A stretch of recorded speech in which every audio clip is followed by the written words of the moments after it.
ምክንያቱም ተስፋ የሚቆርጥ ኦርቶዶክሳዊ የለም። አሁን ስድቡ ሊጀመር ተዘርግቷል። የዘንዶ ምላስ ተከፍቷል። የስድቡ ምላስ ተጀምሯል። በየቀኑ የኦርቶዶክስ ላይ የሚዘመተው የስድብ ምላስ በየቀኑ ይከፈታል። የቀሩ አሉ፣ የቀሩ እርግማኖች አሉ፣ የቀሩ ትቢያዎች አሉ፣ የቀሩ ጥፋቶች አሉ። የተደበቁ የተከለሉ በሻሽ በቆብ በክህነት በመነኩሴ ልብስ በምእመን በነጠላ ልብስ የተደበቁ የተከለሉ እርግማኖች አሉ። የሰላሌን እንደተመለከተው የጎጃም የጎንደር የሰሜኑን እንደማይመለከተው ሁሉ ይህንንስ ይመለከተዋል። የድሃ ጉሮሮ እየዘጉ ጸሎት ምን የሚሉት ነው ብዬ ነው ልለፈው። ጸሎት ስላደረጋችሁ ብቻ አመስግኜ ልለፈው። ግን ያው የድሃ ጉሮሮ ተዘግቷል። 15 ሚሊዮን ብር አልቀበልም ብላችኋል። ለነገሩ ህግም እኮ ከአሸባሪ ወይ ከምናምን እንዳትቀበሉ ይላል። አትቀበሉ፣ ልክ ናችሁ። ግን 15 ሚሊዮን ኬት እናምጣው ታዲያ? ሰላም ጤና ይስጥልኝ ውድ የአርአያ ሚዲያ ቤተሰቦቻችን እንደምናላችሁ፣ በያላችሁበት ሰዓት አቆጣጠር እንዳላችሁበት ሁኔታ ሰላማችሁ ብዝት ይበል ማለት ፈልጋለሁ። ወንድም እህቶቼ፣ ታላቅ ታናሾቼ እንደየእድሜያችሁና እንደየክብራችሁ መጠን ሰላማችሁ ይብዛ። እንኳን ለቅዱስ እስጢፋኖስ ወርሃዊ በዓል አደረሳችሁ። ታመው የተኙ በሆስፒታል በጸበል ስፍራ የሚገኙ ወገኖቻችን እግዚአብሔር ያስብልን። በእመቤታችን አማላጅነት በጻድቃን ሰማዕታት ጸሎት ምልጃና በረከት ረድኤት ከክፉ ነገር በሙሉ ይጠብቃችሁ። ዛሬ መረጃዎች ይዤላችኋለሁ። እናንተ ያስኩላችሁ መረጃዎች መካከል መርጦ የሚያለቅሰውን መስሪያ ቤት ይዤላችሁ መጥቻለሁ። በተለይ ይህንን የምንሰራበትን መስሪያ ቤት ይመለከታል። ሰላሌን መሳደብ አይቻልም። ጎጃምና ጎንደርን፣ ትግራይና አፋርን፣ ሲዳማና ደቡብን፣ ሶማሌና አፋርን፣ ቤንሻንጉልና አዲስ አበባን መሳደብ ግን ይቻላል ያለውን መስሪያ ቤት ነው ያስኩላችሁ። መረጃ በማስረጃ ነው ይዤላችሁ የመጣሁት።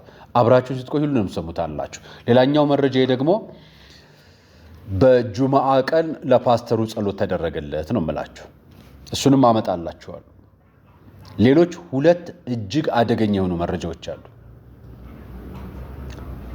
የቤተ ክርስቲያን ጠላቶቿን በአደባባይ እየተነገረበት ነው። ይህንን ጠላትነት ሙሉን ትሰሙታላችሁ። ከዛም በማስከተል ሁለቱ አደገኞች ደግሞ ቡችሎች ደግሞ ተለቀዋል። እነዚህ አደገኞች አዲስ አጀንዳ ፈጣሪዎች ናቸው። እነዚህ አዲስ አጀንዳ ፈጣሪዎች ተገናኝተዋል። ከአሜሪካ አንዱ መጥቶ አንደኛው ከዚሁ ከአዳራሹ ወጥቶ ተገናኝተዋል። አጀንዳቸው ሊለቁ ነው። ነገና ከነገ ወዲያ ተጠብቃላችሁ ወይ ዛሬ ማምሻውን ተጠብቁታላችሁ። እኔ ይህንን ፕሮግራም እስከሰራላችሁ ድረስ ፕሮግራሙ አልተለቀቀም። መነሻ ግን ቅንጭብ አድርገው ያወጡት መካከል በታቦት ላይ ድግምት ነው የሚሰራው ያሉትን የአደባባይ ቃል ይዤላችሁ መጥቻለሁ። በዚህ ጉዳይ ላይ የኢትዮጵያ ኦርቶዶክስ ተዋሕዶ ቤተክርስቲያን የሕግ ክፍል ኃላፊ የሆኑትን አባን እንዲሁም ብፁዕ አቡነ ሳዊሮስን እንዲሁም ብፁዕ አቡነ ዲዮስቆሮስን ጨምሮ በቀጥታ የምንጠይቅበት ነው። ቤተክርስቲያን ክብር ማለት የራሳቸው ክብር ነው። የራሳቸው ክብር ማለት የቤተክርስቲያን ክብር ነው። እንደ ራሳቸው ክብር ቤተክርስቲያን የሚያከብሩ ከሆነ በዚህ ጉዳይ ላይ በአስቸኳይ ክስ ካልመሰረቱ ቪዲዮ ቢለቀቅና ከተለቀቀ በኋላ የተጀመረው እንኳን ክስ ያስመሰርታል። እኛ እጅ ላይ ያለው ማስረጃ በዚህ ጉዳይ ላይ ካልጠየቀች ቤተክርስቲያን የውርደት ማቋን በአደባባይ የሚያለብሳት ተቋም አለን ማለት ነው። ለዛ መረጃዎችን አቀርብላችኋለሁ። ከመሸጋገሪያ በኋላ እንገናኝ።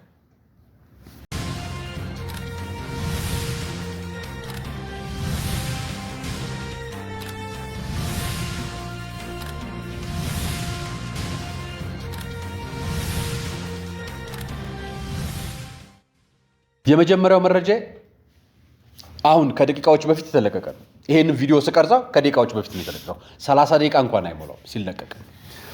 ምናልባት ከአንድ ሰዓት ወይ ከሁለት ሰዓት በኋላ ለእናንተ የሚደርሰው ኤዲት ተደርጎ ከተቀርጾ ምን ከተባለ በኋላ ይሄንን ያደረገው የኢትዮጵያ መገናኛ ብዙሃን ባለስልጣን የሆነ አካባቢን ስደቡ፣ ሌላ ቦታ ግን አትስደቡ የተባለ ይመስል ያወጣው መግለጫ በጣም አሳፍሮኝ አስደንግጦኝም ጭምር ነው የምነግራችሁ ላሰማችሁ። የሃይማኖት መገናኛ ብዙሃን የሚያሰራጫቸው ይዘቶችን አስመልክቶ ከኢትዮጵያ መገናኛ ብዙሃን ባለስልጣን የተሰጠ መግለጫ ይላል። የሃይማኖት መገናኛ ብዙሃን እኚህ ማለት በሃይማኖት ተቋማት ፈቃድ አውጥተው እንደነ ማህበረ ቅዱሳን የፕሮቴስታንት ቸርች ሆነው ቸርች የከፈቱ ሙስሊም እምነት ሆነው የእስልምና በተቋሙ የተከፈቱ እንደ ኢኦቲሲ ሌሎችም የእምነት ተቋማት በየራሳቸው የከፈቱ በጣም ብዙ በፓስተሮች በመናምን የተያዘ ነው። እሱን ያዙልኝ። እነሱን በተመለከተ ነው መግለጫ ወጣው። በሀገራችን የሃይማኖትና የእምነት ነጻነት በኢፌዴሪ ህገ መንግስት መረጋገጡ ይታወቃል።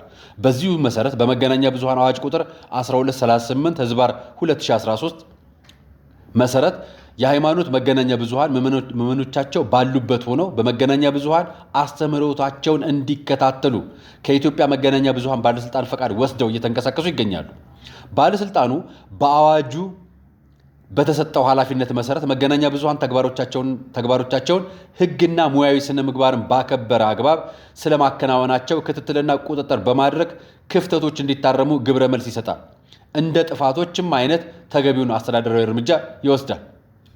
በመሆኑም የኢትዮጵያ መገናኛ ብዙሃን ባለስልጣን ለጂሰስ ፕሮፌቲክ ስፒሪት ቸርች ጂፒኤስ ቴሌቪዥን ጣቢያ በቀን 13/4/2018 ዓ.ም በማህበራዊ ገጾቹ ላይ ያሰራጨውን ፕሮግራም ከመገናኛ ብዙሃን አዋጅ 1238 ህዝባር 13 እና አግባብነት ካላቸው ህጎች አንጻር የክትትል ስራዎችን ያከናወነ ሲሆን በዚህም ፕሮግራሙ በሀገራችን የሰላሌ አካባቢን ተገቢ ባልሆነ መልኩ መገለጹን ማረጋገጥ የተቻለ ሲሆን በዚህም መሰረት ለጂፒኤስ ቴሌቪዥን ጣቢያ በመገናኛ ብዙሃን አዋጅ የተሰጡት ህግ ድንጋጌዎች በመጣሱ ማስጠንቀቂያ ተሰጥቶታል። በቀጣይም ከላይ የተጠቀሱትን ህጎች ጥሰው የተገኙ የሃይማኖት መገናኛ ብዙሃን ላይ አስፈላጊውን እርምጃ እንደሚወስድ ሲሆን መገናኛ ብዙሃኑ ያሉባቸውን ኃላፊነቶች ተገንዝበው በጥንቃቄና በኃላፊነት መንፈስ እንዲሰሩ ያሳስባል። መርጣችሁ ነው እንደምትመረምሩት? ጂፒኤስን ሙሉ ገብታችሁ ይዩት። ጎንደር ሲሰደብ እናንተ አትመረምሩም እንዴ? ሰሜኑ ሲሰደብ እናንተን አይመለከታችሁም እንዴ? በዘንዶ ስም ሲሰደብ እናንተን አታውቁትም እንዴ? ይሄ እኮ ማህበራዊ ሚዲያ ላይ በቴሌቪዥኖቻቸው አሰራጩትም እና ሰላሌና ጎንደርን ምን ለየው? ሰላሌና ጎጃምን ምን ለየው? ሰላሌና ሸዋን ምን ለየው? ሰላሌና ወሎን ምን ለየው? ሰላሌና ሰሜኑን ምን ለየው? ሰላሌና ትግራዩን ምን ለየው? ንገሩኝ እስኪ። እንደ አንድ ተቋም እንደ አንድ የመስሪያ ቤት ተቋም ሰሞኑን በወጣችሁ አጀንዳ መግለጫ እያወጣችሁ ነው ወይንስ መረምራለን ካላችሁ ከላይ እስከታች ያለው በደንብ ታያላችሁ? እየቀለዳችሁ ነው? እንዲህ አይነት የምርመራ ተቋም አለ? ይሄ ሁሉ ገጽ እኮ ተሰብስባችኋል። ቦርዱ ተሰብስቧል። መግለጫው ተዘጋጅቷል። ቃል ጉባኤ ተይዟል። ቃል ጉባኤ ረቂቅ ተረቆለታል። ባለሙያ ተልኳል። ባለሙያ ያየውን አይቶ ይሄን አጣርቻለሁ፣ አዎ ትክክል ነው ብሏቸዋል። ሌላውስ የሚሰደብና የማይሰደብ አካባቢ በእናንተ ተቋም አለ ወይ? ለካ ፈቃድ ሰጣችሁት ነው የምታሰድቡን ማለት ነው። የትም እንሁን። ስለዚህ የሚከሰሰው ቦታ መግለጫ ያወጣችሁበት ፈቃድ የሌለው መሰደብ የማይችልበት ዝም ያላችሁትና ያለፋችኋቸው ገምግማችሁ ያለፋችኋቸው በእናንተ ቤት ማህበረሰብ ጥላቻ ያልሆነ ብሔር ጥላቻ ያልሆነ ጎሳ ጥላቻ ያልሆነ አካባቢን ያላነጣጠረ ለእናንተ ሰሜኑ አይደለም፣ ለእናንተ ጎጃሙ አይደለም፣ ለእናንተ ጎንደሩ አይደለም፣ ለእናንተ ሸዋው አይደለም፣ ለእናንተ ወሎ አይደለም፣ ለእናንተ ትግራይ አይደለም። ስለዚህ ተቋማችሁ ለማን እንደሚሰራ እያወቅን ነው ማለት ነው። ተቋሙ የሚሰራው ለኢትዮጵያ መስሉኝ። የፌዴራል ህገ መንግስት ማዘዝ በሚቻልባቸው ስልጣኖች በሙሉ እኩል የሚያዝ መስሎኝ እኮ ነው የጠየቅኩት። እንደማታዙ ነገሩና እንወቅ። ምርመራቸው ከሆነ በቪዲዮ እናሳያችኋለን። በማስረጃ ላሳያችሁ ቪዲዮ። ይሄን ቪዲዮ ተከታተሉት። ይሄ ክልልን ጠርተው በአጋንንት ስም ሆነ ብለው ጎንደር፣ ሸዋ፣ ወሎ የሚሉበት ነው። ተከታተሉት።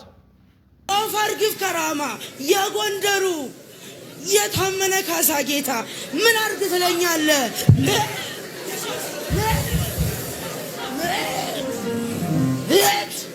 ለሐሱካ ሀጅ ላኢላሃ ኢለላህ መሐመድ ረሱልላህ። ሙስሊምም ነን ኦርቶዶክስም ነን። ነካንህ እንዴ? ከኛው ወጥተ ደግሞ አስለቃቂ። እኔ በእጣን ነው በሽቶ አንተ ካለ መጋረጃ። it is different I know it የወሎ ነው ጫማ አዳሉ ወሰኑ ባለ ወርቁ ጫማ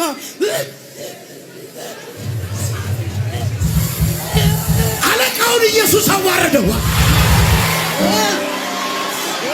የኔ ኢየሱስ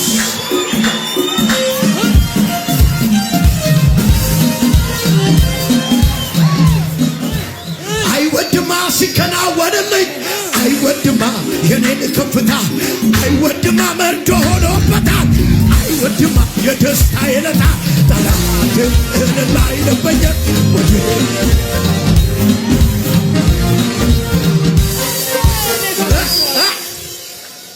ፈረንሳዩ መናኝ እንገጣጠማ እኔ ነኝ አንተ አንበሳ መሽ እኩል ነው ስልጣናችን ትገጥመዋለህ ሌላ ያለውን ኢየሱስ ትችላለህ አንተም ኢየሱስ ፈጠረ እኔም ላመነኝ የይሁዳ አንበሳ ፈጠረኝ ለሻሃዱ ገለሃይት እሽ ወሎ ነው አገር ጃማ ነው አገር ወሰን ይናገር እኔ ወራየው ቅምጥል የኑር አህመድ አንበሳ እውርማ በራሽባ ምተረትር ከአርሹ ጌታ የተሰጠኝ ጌታ ማንን ያሸንፋል የዳቢሎስ የጋኔል አባት እኔ ጦቃራ አባቡሌ የይሁዳ አንበሳ የሥላሴ ባሪያ ኢየሱስ ነው አንበሳ በልካኛ በናዝሬቱ ጌታ በኢየሱስ ስም እሳት አስቀመጥኩብህ ልቀቃትና ሂድ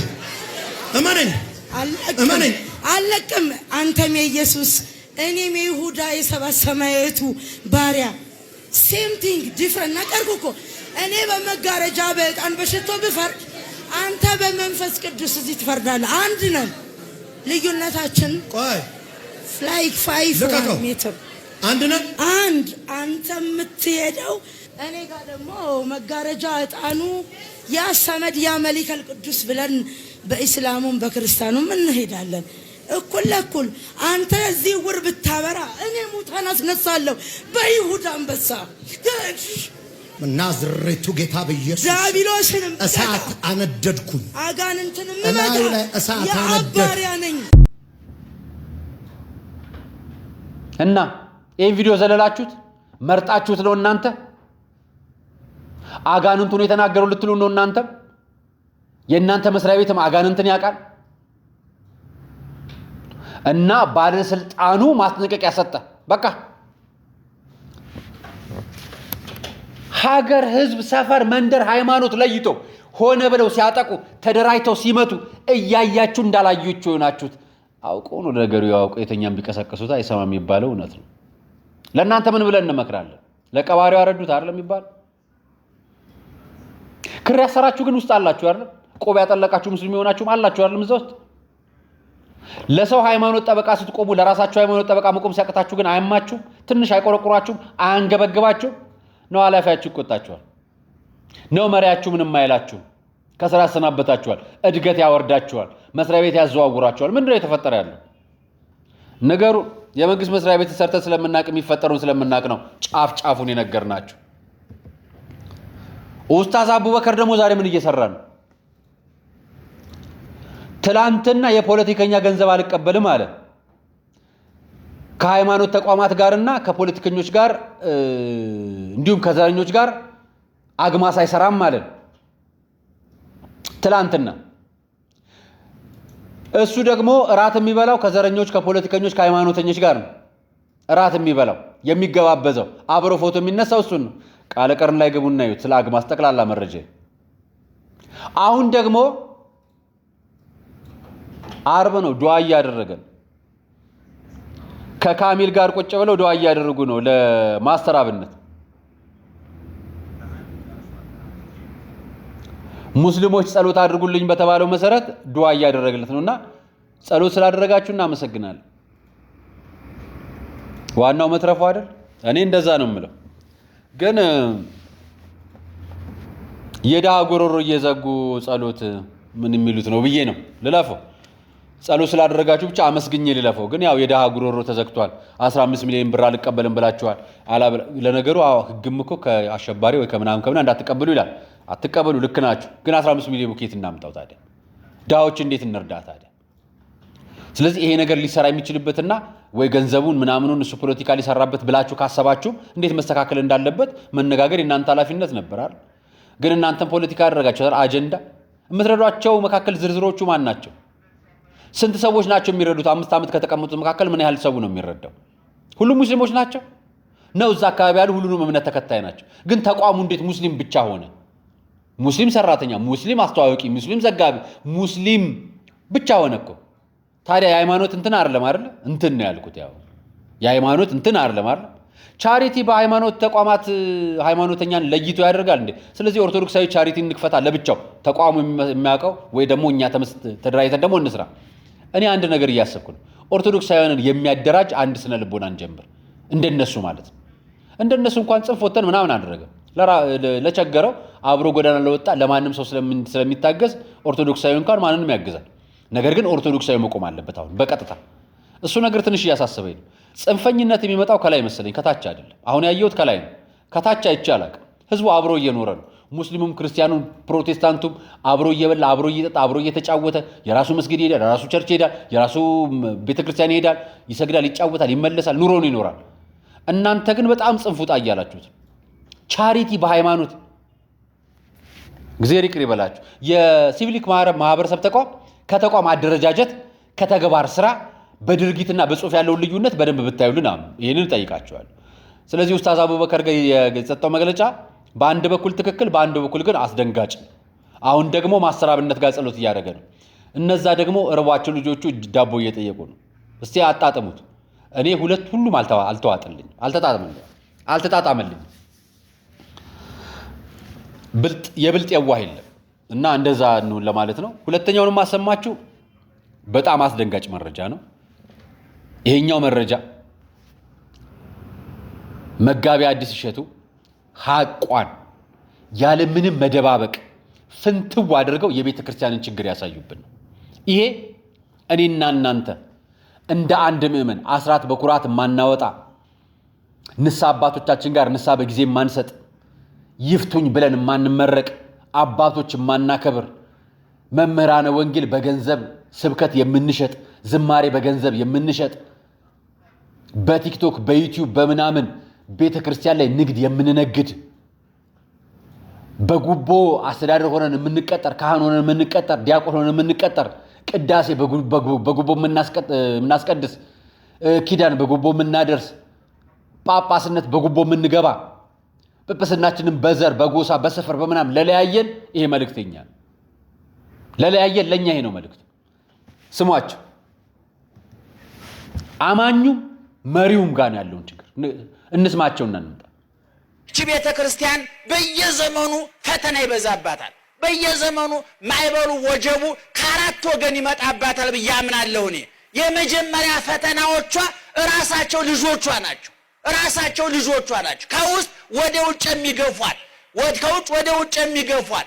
በእናትነቷ ከማህፀኗ ተወልደው እንደው እውነቱን ለመናገር አሁን እየበጠበጡን እየረበሹን የመጡት ከውጭ የመጡ ጠላቶቹ አይደሉም። ከሌላ ቦታ ከውስጥ የመጡት ከአፈር ከትቢያ አንስታ ልብስ እንደው የነፍሱን ተውት፣ የጽድቁን ተውት፣ የመንግስተ ሰማያቱን ተውት፣ የጸጋውን ተውት፣ በሃይማኖት ስለሚገኘው ልጅነት ተውት። በስጋዊ ኑሯቸው ከትቢያ አንስታ ከአፈር አንስታ እንዴት ዋላችሁ የሚላቸው ሰው ያልነበሩ የሌላቸውን ሰዎች ከባዶነት አንስታ በልተው ጠጥተው ለብሰው እንዲኖሩ ያደረገቻቸው መልሰው በእሷ ላይ ሰቆናቸውን ያነሱ ጣታቸውን የቀሰሩ ምላሳቸውን ያስረዘሙ እርግማን የሚተፉ ልጆች ከውስጡ የመጡባት ናቸው። እነዚህ በየዘመኑ ተነስተዋል። ታውቃላችሁ፣ በክርስቶስ ጉባኤ ሲበጠበጥ የነበረው የክርስቶስ ጉባኤ ከውጭ አይደለም። የዮናስ መርከብ ልሰጥም የነበረው ከውጭ ማይበል በውጭ ከመጣው ማይበል ሞገድ አለ።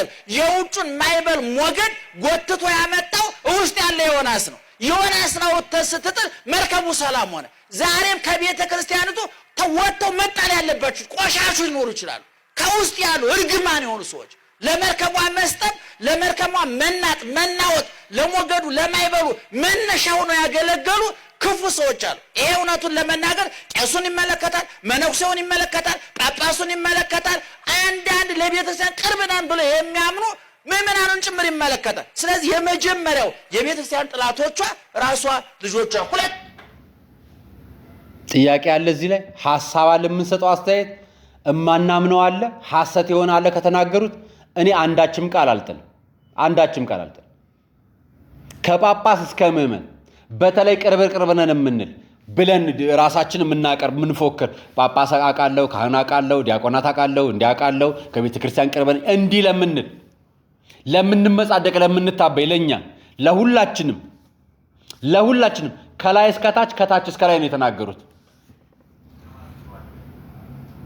እርግማን የሆኑት ይታወቁ፣ እርግማን የሆኑት ይለዩ፣ እርግማን የሆኑት ተለይተው ይውጡ፣ ተነቅለው ይለዩ። እኛማ እርግማን ነቅለን ለየን ብዬ ነበር። ነቅለን እንደለየን የምናምናቸው አሉ፣ የቀሩ እርግማኖች አሉ፣ የቀሩ ትቢያዎች አሉ፣ የቀሩ ጥፋቶች አሉ፣ የተደበቁ የተከለሉ በሻሽ በቆብ በክህነት በመነኩሴ ልብስ በምእመን በነጠላ ልብስ የተደበቁ የተከለሉ እርግማኖች አሉ። እነዚህን እርግማኖች እናውጣ። እነዚህን ካላወጣን አንድንም። በሽታውን ያልተናገረ ሐኪም አያድነውም። ንስሐውን ያልሰጠ ፈጣሪው ፊት አይቀርብም። ሕጉን ሚስጥሩን የደበቀ ጠበቃው ፊት አይቆምም። እኛም የደበቅነውን እርግማን እናውጣ። የደበቅነው እርግማን ቤተ ክርስቲያንን በመደለል በገንዘብ በመደለል በገንዘብ በመጠጋት ከላይ የተሾመን ከስር የተቀመጠን ቦታ የምንዘዋወር ለገንዘብ ብለን ቀሚስ ለብሰን ቤተ ክርስቲያን እናገለግላለን በሚል የቤተ ክርስቲያን እርግማን የሆንን ምእመነን በሚል አጉል ጠበቃ ነኝ፣ አጉል የቤተ ክርስቲያን ተሟጋች ነኝ፣ ከኔ በላይ ቤተ ክርስቲያን አዋቂ ነን የለም በሚል የቤተ ክርስቲያን እርግማን ይሆንናለን። እርግማን ይሆን ብዙዎቻችን። ይሄ ሳንካ ነው የቤተ ክርስቲያን ጠንቅ። ይሄ ሳንካ ቡድን ነው የቤተ ክርስቲያን ጠንቅ።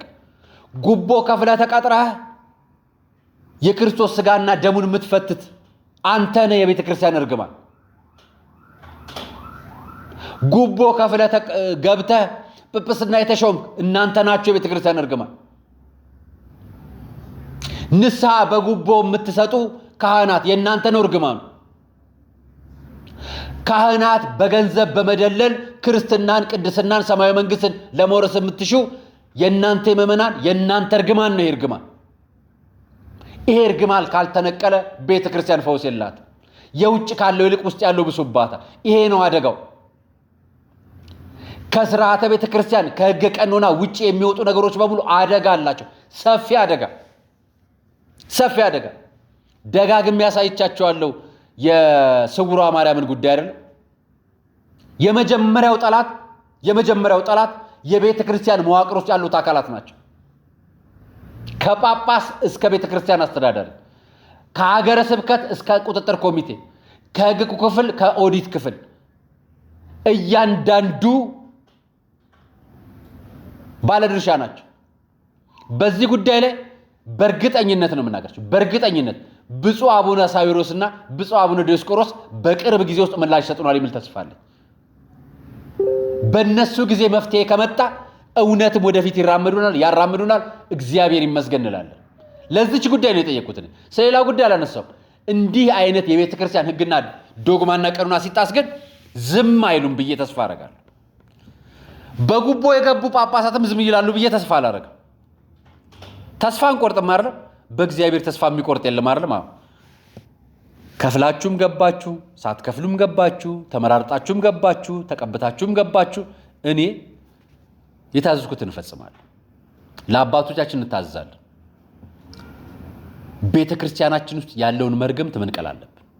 እርግማኑ ታውቋል እንለይ። ስለዚህ ራሳችንን እንፈትሽ ማለት ነው። ዋናውን ደግሞ ሌላውን ላሳያችሁ። ዋናውን የውጭኛውን ላሳያችሁ። ከውጭ ያለው እርግማን ስለደረሰብህ በደል ነው ወይስ ስለተገለጠልህ እውነት ነው እንዲህ የምትናገረው? የምናገረው ድሮ ነው፣ ምቀጫውም ድሮ ነው የሚሆነው ማለት ነው። አንተ የመጀመሪያው ሰው አይደለም በክርስትናው ስትገፋ። ኢቭን ተሐድሶ የሚባለው ውስጥ እኔ የለውም ባይዞ።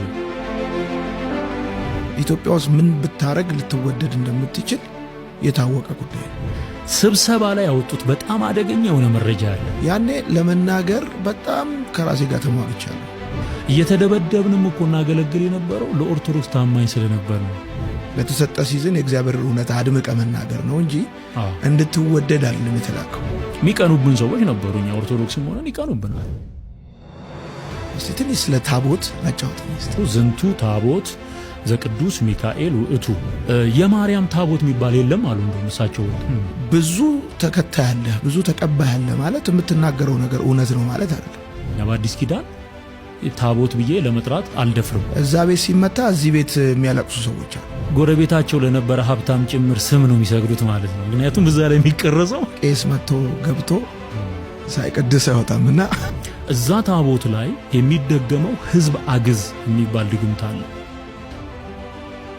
አይተዋል አንተ በትክክል ገልጠህ እየቀደስን አንዱ ቄስ ከኔ ጋር እየቀደሰ ኡበር የጀመረ ሰሞን አልጠራም፣ ኡበር ጠራ።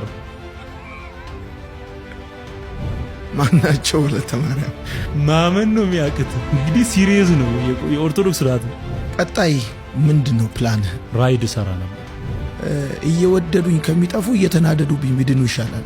በታቦት የሚነግዱ ፓስተሮች በጣም ነው የሚገርመኝ በነገራችን። ስለዚህ አሁን ያ ሲኖዶስ ስለሌለ ውግዘቱ ተነስቷል።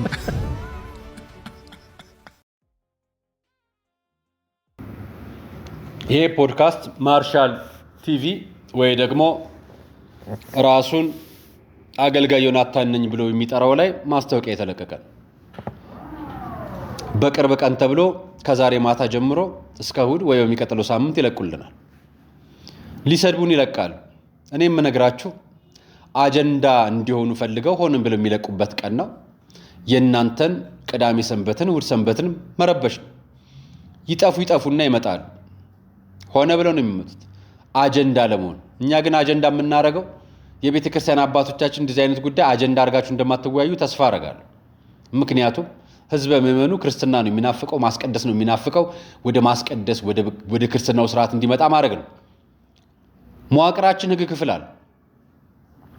ህዝብ አግዝ የሚል ድግምት ነው የሚደገመው እያለ ነው በአደባባይ። ይሄ ግለሰብ ቤተ መቅደስ ውስጥ ደጋሚ ነበረ። ቤተ መቅደስ ገብቶ ለጠንቋይ ይደግም ነበረ። ቤተ መቅደስ ገብቶ እንደ ጠንቋይ ለሳጥናኤል ይደግም ነበረ። ይሄ የራሱ ምስክርነት። እሱን እንግዲህ አውጥቶ ያሳያችሁ። አድርጌዋለሁ እያለ ነው እንግዲህ መነሻው። ይሄ ማስታወቂያ የተቀነጨበ ነው አይደለም፣ ሾርት የሚባለው ማለት ነው። ሌላኛው ደግሞ ዋና ስብከታቸው ዋና ስራቸው የኢትዮጵያ ኦርቶዶክስ ተዋሕዶ ቤተክርስቲያን ላይ ያለ ጉዳይ ላይ መነጋገር ነው። ስለዚህ አጀንዳ መሆን የኛ ጉዳይ የመጀመሪያው ነገር አጀንዳ ላለመሆን መጣር አንድ። ሁለተኛው ነገር ደግሞ አጀንዳ ላለመሆን ማለት እነሱ አጀንዳ ያርጉት ሲጀምር እነሱ አጀንዳት ባረጉት ቁጥር እኛ እንከብራለን። ምክንያቱም በሰደቡን ቁጥር ቀና የምንል እንጂ ተጎንብሰን የምንሄድ አይደለም። በመዋቅር ግን ህግ ክፍል አለ። ህግ ክፍል ጥያቄ መጠየቅ ይችላል። እስከዛሬም ጠይቋል። ፓስተር ዮናታንን ሳይከስ ቀርቶ አያውቅም፣ እናውቃለን። እዩ ጩፋንም ከሱ ያውቃል፣ እናውቃለን። አሁን የፈተና ጊዜ ነው ለብፁዕ አቡነ ሳይሮስም ጭምር ማለት ነው። መቼም ፓስተር ዮናታንን ያውቁታል። እንዲህ አይነት ነገሮች የሃይማኖት ግጭት ከመፍጠር የዘለለ ነገር አይኖርም። ይሄ ከሆነ የምንጠይቀው ደግሞ ቅድም በመግቢያ ላይ የሰራሁት የኢትዮጵያ ብሮድካስት ባለስልጣን የሰላሌን እንደተመለከተው የጎጃም የጎንደር የሰሜኑን እንደማይመለከተው ሁሉ ይህንንስ ይመለከተዋል ወይ? ከተመለከተው ማርሻል ቲቪን ፈቃድ የሰጠው ይሄ ተቋም ነው። ስለዚህ እያሰደበንና እየመረጠ እያስነገረ ያለው ኦርቶዶክስ ተዋሕዶ ቤተክርስቲያንን ነው የሚሆነው። እየነገርናችሁ ያለ ነው በዚች ሀገር ላይ እኩል ህጉ ለኛ ሊፈጸምልን ይገባል። እኩል ልሰሩ ይገባል። ይሄ የእናንተም ግዴታ ነው፣ የኛም ግዴታ ነው። ግዴታችሁን መወጣት መንገር ማስታወስ አይደለም። ኃላፊነት ባለመወጣት የሚፈጸሙ ድርጊቶችን እያየን አውቀን እያለፍን አውቀን የምናልፈው እንደ ሰው ነው። ይሄ ማህበረሰብ ጠቅላላ ኦርቶዶክሳዊ ኢሞራላዊ በሆኑ ድርጊቶች ነገሮች ተፈጽመው ከሚጠበቀው ነገር ውጪ ከሄደ በኋላ ላወጣ ነበር እየመረመርኩ ነው ብላችሁ ብትቀልዱ የመጀመሪያው ከዛኛው ተቋም ይልቅ አሰዳቢያችን ነው ተቋሙ ጥፋተኛ። እግዚአብሔር የፍርድ ቀን አለው። ቤተ ክርስቲያንም የፍርድ ቀን አላት። የእሷ የፍርድ ቀን ደግሞ በቅርብ ይመጣል። ተስፋ እናደርጋለን። ምክንያቱም ተስፋ የሚቆርጥ ኦርቶዶክሳዊ የለም። አሁን ስድቡ ሊጀመር ተዘርግቷል። የዘንዶው ምላስ ተከፍቷል። የስድቡ ምላስ ተጀምሯል። በየቀኑ የኦርቶዶክስ ላይ የሚዘመተው የስድብ ምላስ በየቀኑ ይከፈታል። ትዝታው ሳሙኤል ያልተያዘው እስካሁን ነበር አይደል? ድጋሚ መጣ አይደል? ምርመራ ወጥቶበት ነበር አይደል? የመግ ክፍላችን ያቅ ነበር፣ መግለጫም አወጥቷል። አሁንስ ትዝታው መጣ እኮ ተመልሶ አልያዝም አይደል? አሁን ደግሞ ሁለተኛ ዙር ደግሞ ሊሳደብ ነው። ያው የዘንዶ ምላስ ብሉት 7-8 ምላስ። በነገራችን ላይ ስድብ በጣም ብዙ ስልጣን አለው። እኔ ስንት ማስተር እንደወሰዱ ነው ማወቅ የምፈልገው። ፒኤችዲ ምናምን የራስን መጽሐፍ ቅዱስ ማስተማር ከፈለክ የራስን መጽሐፍ ቅዱስ ታስተምራለህ። ካልቻልክ ኦርቶዶክስን በመሳደብ የምትኖር ከሆነ ንገሩን፣ አሳውቁን። መንግስትም ህጋዊ ፈቃድ እንደሰጣችሁ በመሳደብ ያሳውቀን።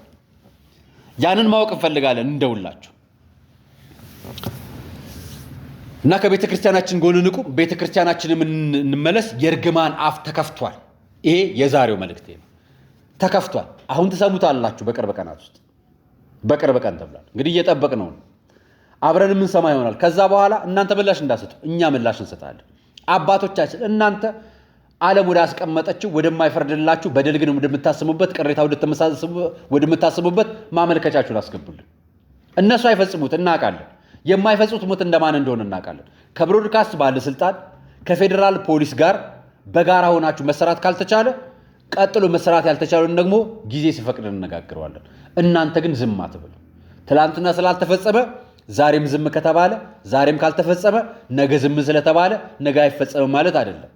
ስለዚህ እግዚአብሔር ያለው ቀን ስለሚፈጸም እኛ ግን አቤቱታችንን በጊዜ እናስገባለን። የዛሬው ቆይታ ይህንን ይመስላል። ለሁላችሁ ቅዳሜንም እሁድንም ሁለቱንም ሰንበታት መልካም ሰንበት አሳልፉ። በእመቤታችን አማላጅነት በጻድቃን ሰማዕታት ጸሎትና ምልጃ በቅዱሳን መላእክት ተራዳይነት ከክፉ ነገር ይጠብቃችሁ። ታመው የተኙ በሆስፒታል ያሉ ጸበል ስፍራ ያሉ ወገኖቻችን በሙሉ እግዚአብሔር ይጠብቅልን። ሕጸጻም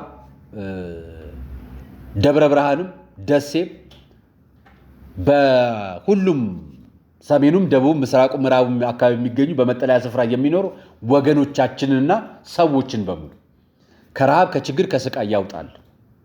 እናንተንም ይጠብቃችሁ። ጦርነት ውስጥ ያላችሁንም ደግሞ ከክፉ ነገር በሙሉ ይጠብቃችሁ። ይህንን ነገር ደግሞ ያሻግረን ማለት ፈልጋለሁ። መሐሏን ገነት ዳሯን እሳት ያድርግልን። የዛሬ ቆይታ ይህን ይመስላል። መልካም ሰንበት፣ ሰናይ ቀን።